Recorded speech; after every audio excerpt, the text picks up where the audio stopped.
Вести на Канал 8. Добар ден. 85-годишна жена од Долни Подлог почина во пожар што избувнал во помошна просторија во која живеела, а со повреди се здобил и незиниот сопруг. Интервенирале и пожарникарите, а надлежните работат на расчистување на случајот. Пожарот што избувнал во помошна просторија во која живееле двајца постари членови на семејството Стојанови од Долни Подлог бил кобен за едниот од нив. 84-годишната Љубица се здобила со фатални повреди, предизвикани од огнот, пошто починала на лице место. Настанот веднаш бил пријавен во полиција, а на помош била повикана и територијалната противпожарна единица од Кочани. Од секторот за внатрешни работи го потврдија несрекниот случај, во кој со повреди се здобил и сопругот на починатата старица. Додека била внатре 84-годишна жена, настанал пожар кој бил забележан од страна на незиниот 85-годишен сопруг. Во пожарот, во кој целосно била уништена импровизираната помошна просторија, животот го загубила 84-годишната жена, додека незиниот 85-годишен сопруг, во обидот да ѝ помогне, се здобил со телесни повреди, изгореници на лицето и телото, кои што биле констатирани во Општата болница во Кочани, каде е задржан на понатамошно лекување. Според информациите, сопругот на починатата жена се здобил со изгореници во пределот на лицето и телото, но е надвор од животна опасност. Увид на местото на настанот извршиле јавен обвинител и екипа од полициската станица Кочани. Се преземаат мерки за целосно расчистување на случајот. За разлика од пред повеќе години, Кочани веќе не е истиот град. Денеска се вработуваат поголем број граѓани. На изборите ќе се бориме да ја сочуваме Македонија, рече Илија Димовски од ВМРО ДПМН на пресконференцијата што се одржа во Кочани. Илија Димовски од ВМРО ДПМН оствари контакти и средби со граѓаните на Кочани, како и со потесното партиско членство. На пресконференцијата Димовски истакна дека Кочани, за разлика од пред повеќе години, не е истиот град. Денеска се остваруваат поголем број вработувања. Во фабриката Амфенол се вработени околу 1200 луѓе, а во Антура 250.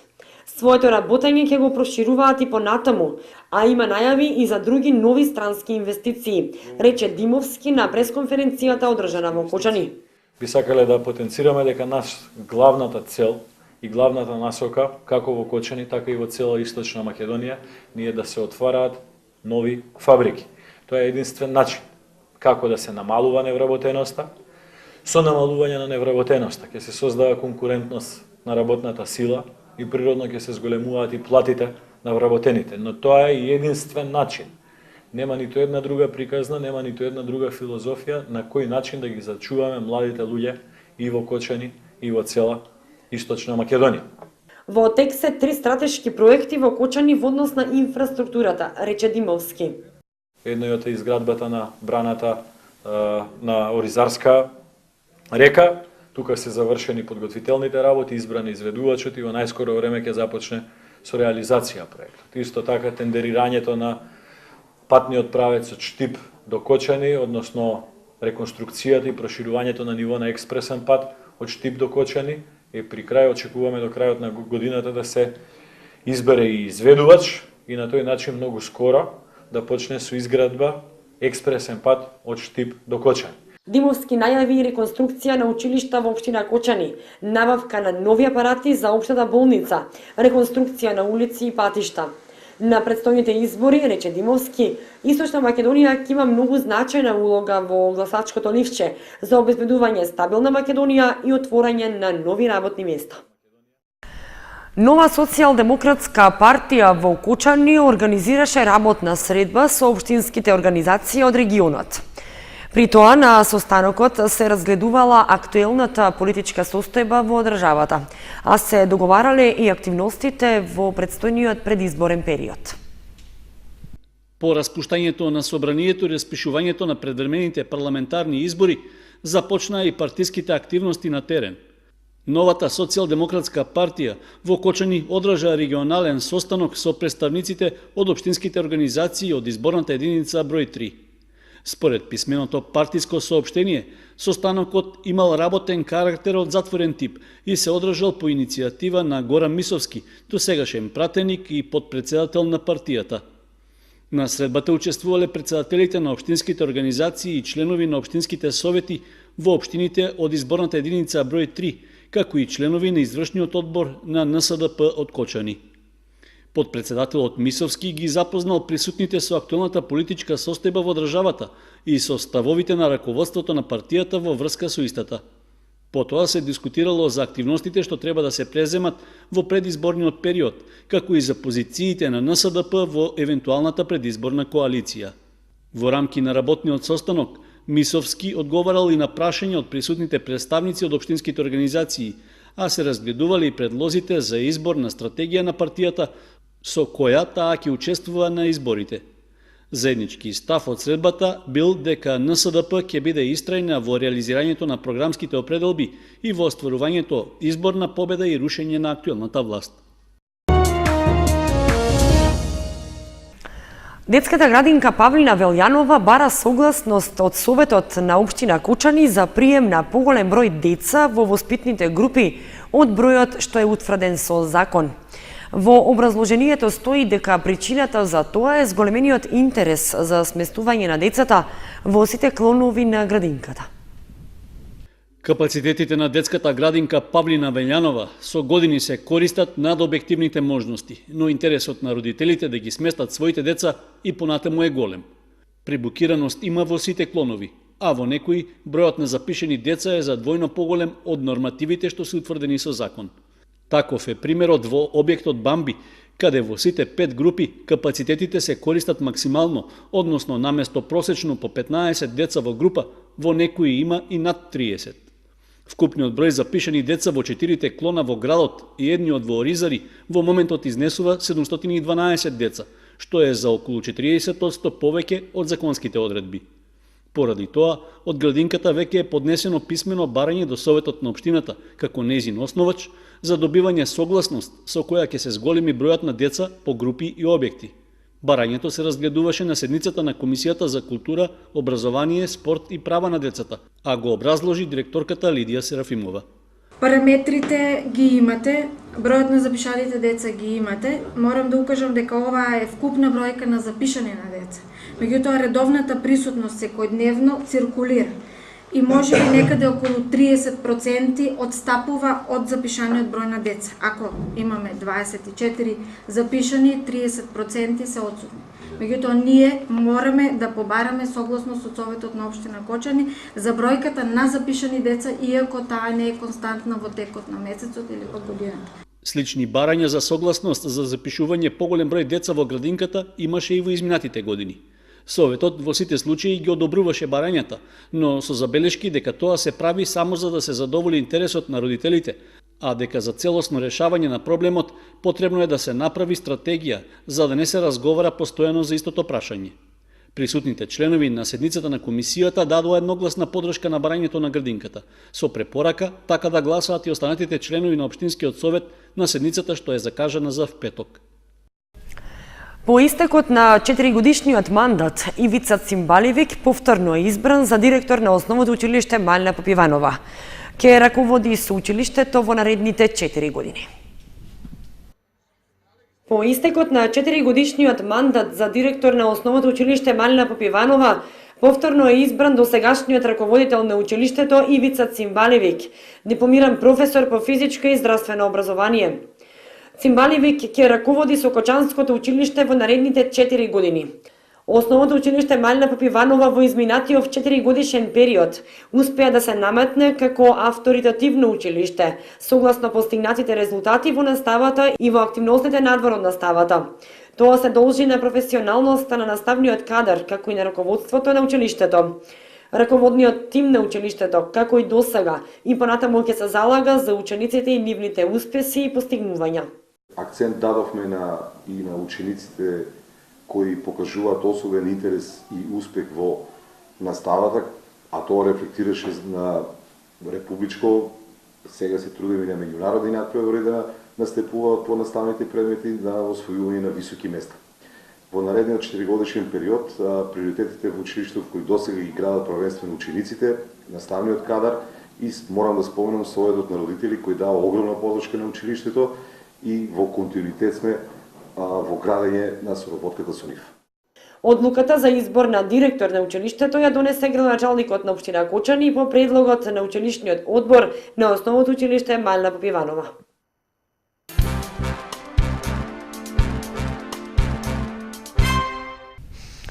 Представници од музејот Ашмолијан при Универзитетот Оксфорд во посета на музејот Теракота во Виница. Археолозите од Оксфорд заинтересирани за виничките теракоти, кои ќе бидат дел од нивната голема изложба што ќе биде отворена следната година. Теракотните икони од Виничко кале во кои се вградени теолошките пораки од Стариот и Новиот Завет ќе бидат дел од големата изложба на музејот Ашмолијан при Универзитетот во Оксфорд, насловена Религиите во империите низ историјата. По потпишувањето на меморандумот со Министерството за култура, програмскиот директор од Оксфордскиот музеј и во посета на музејот Теракота да се запознае изворно со историјата и потеклото на овие уникатни примероци. Причина и за денешната посета е фактот што во припрема е изложба, значи во музејот Ашмолијан во Оксфорд, универзитет во рамки на универзитетот во Оксфорд во Велика Британија, се припрема изложба религиите во империите низ историјата, при што ќе бидат изложени неколку поставки за римскиот период, за христијанството, будизмот, хиндуизмот, исламот, меѓу кои ќе биде представен и дел од нашето културно наследство од Македонија, конкретно виничките релјефи, или виничките икони, како што ги нарекуваме, од кои, морам да кажам, ова е мое дополнување, доктор Пол Робец е фасциниран и за него, според негово кажување, е голема чест што можеме да ги презентираме во Британија. Значи, тој веќе ги има видено во музејска поставка, посебно му е задоволство што може да ги види во вашиот музеј, каде што е одушевен од самиот музеј, кажува дека е тоа еден убав регионален, локален мал музеј, меѓутоа многу богат и со многу убаво организирана поставка. Изложбата во која ќе учествуваат и виничките теракоти треба да го прикаже растот на големите религии, христијанството, будизмот, јудаизмот и хиндуизмот. Ќе биде отворена во октомври 2017 година, а ќе трае до јануари 2018. За македонското представување ќе биде задолжен Археолошкиот музеј на Македонија. Проект насловен Вело мало реализира основното училиште Раде Кратовче со цел промоција на велосипедот како превозно средство.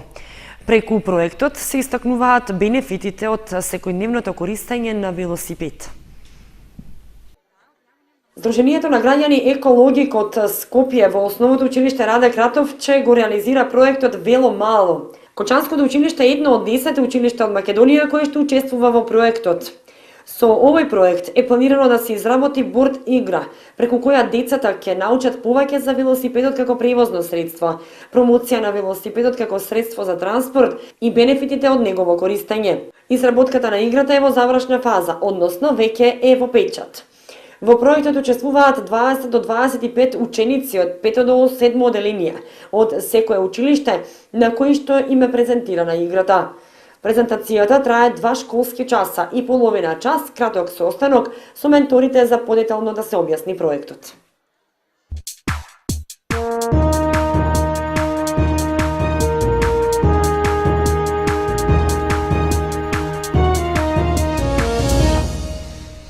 Следува информацијата од спортот. Се уште е непознат терминот за почетокот на правенствата во младинските и во третата кошаркарска лига на Македонија, поради доцнењето на подготовките во Кошаркарската федерација. Екипата на баскет Дино од Кучани и годинава ќе го пријави своето учество во сите конкуренции. Скоро цел месец доцни почетокот на правенството во третата и младинските кошаркарски лиги на Македонија.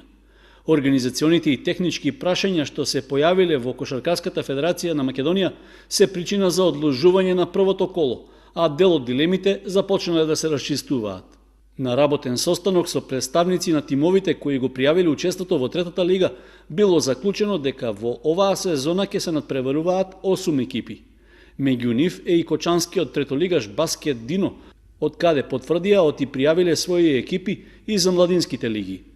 На состанокот во седиштето на федерацијата било утврдено да нема промени во износот на котизацијата за учество во третата лига, односно таа да остане како и досега, со обврска секоја екипа да уплати по 11.000 денари. Од раководството на Кошаркарската федерација било предложено за 6 пати да се покачи сумата што треба екипите да ја платат за лиценца за секој играч посебно, па од досегашните 200 таа да изнесува 1200 денари. Сепак, по барање на тимовите, прифатена е забелешката оти се работи за превисока финансиска обврска, па останал ставот за секој играч да се плати минатогодишниот надоместок од 200 денари. Исто така, на работната средба е договорено правенството во третата кошаркарска лига да биде по двокружен систем, при што бил направен распоред на надпреварите, а извлечени се и паровите за првото коло. Баскет Дино на стартот ќе гостува во Прилеп на екипата на Марфи. Сепак, датумот на одигрување на средбите од есенскиот дел на правенството и понатаму се непознати, односно ќе треба дополнително да се договараат. Од Кочанскиот клуб велат дека подготвено го очекуваат стартот на новото првенство и покрај смената на генерацијата што настанала поради тоа што дел од играчите го продолжиле школувањето во други градови.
Почитувани, ги следевте вестите на Канал 8, останете и понатаму со нашата програма.